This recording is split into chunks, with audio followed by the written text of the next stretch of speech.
My caseworker at the time was very influential in getting me my... She inspired me to go to college and my major in caseworker loves me. My caseworker was great. She was very supportive to me. My caseworker was really influential. She was there for me every step of the way, from the moment that I entered into foster care to now. Always been a friend trying to help me.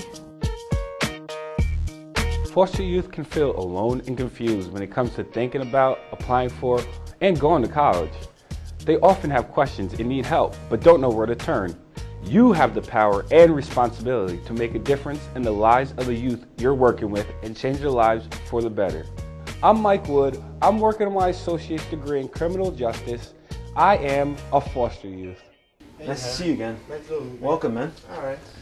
What are you working on today? Because caseworkers are expected to become a master of every area of a child's life.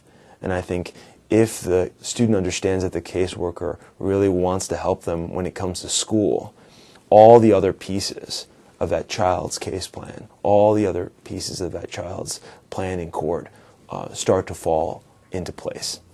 I had a caseworker. Her name is Tanasha. We happen to actually still be in touch today. She went to my high school graduation with me. She went to my college graduation with me. She's rooted me on through grad school and its ups and downs. And she was really great to me because she always let me speak my mind. It's an extremely profound message to hear, that caseworker, that case planner, that social worker has an interest in seeing that student succeed in school. Having worked with students who come from all different types of backgrounds, I can say that youth in foster care are looking to make a connection with somebody that wants to see them succeed. They are students who are no different than any other child. They all have aspirations for greatness. They have milestones that they want to meet, goals that they've set for themselves, and they need help.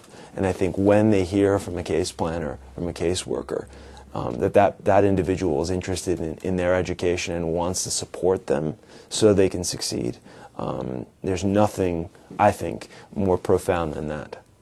My caseworker helped me with applications all the time. Even actually, she wasn't my caseworker in my senior year. She had left the agency, but she still kept in touch with me. And that to me stood out because when you live in a group home and you're transferred from group home to group home, you see so many faces that it's important to have a constant.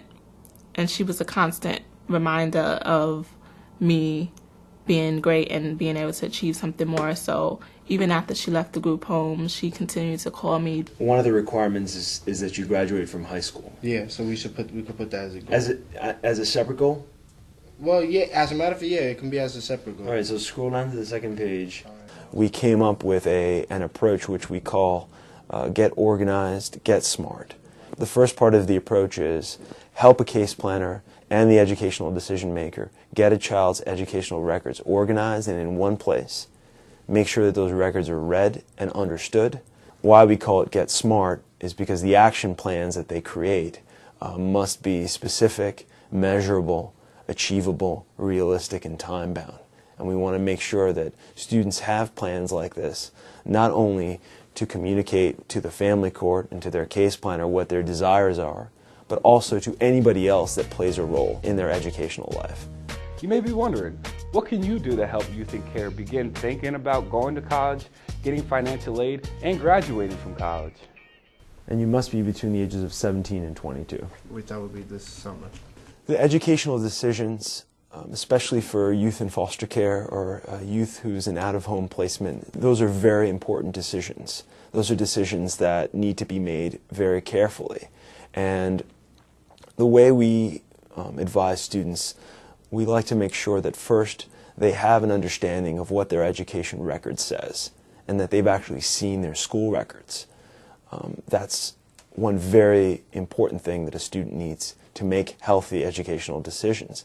The second is a plan, whether it's in their own handwriting on a loose leaf, piece of paper, or in a grid that carefully outlines what their goals are, what their current realities are, what the steps are that they need to take in order to be successful. They need to have a plan And I think that if they have an understanding of their educational records and they've seen them and they've read them, and in conjunction with an education advocate or whoever is their educational decision maker, whether it be their parent or their guardian or foster parent or caseworker, that they can make a plan that they can see through.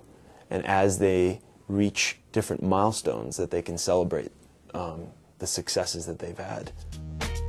There are specific things you can do with youth at different ages to get them on the right path beginning in middle school. I can go to college. I can go to college. I can go to college. I did go to college.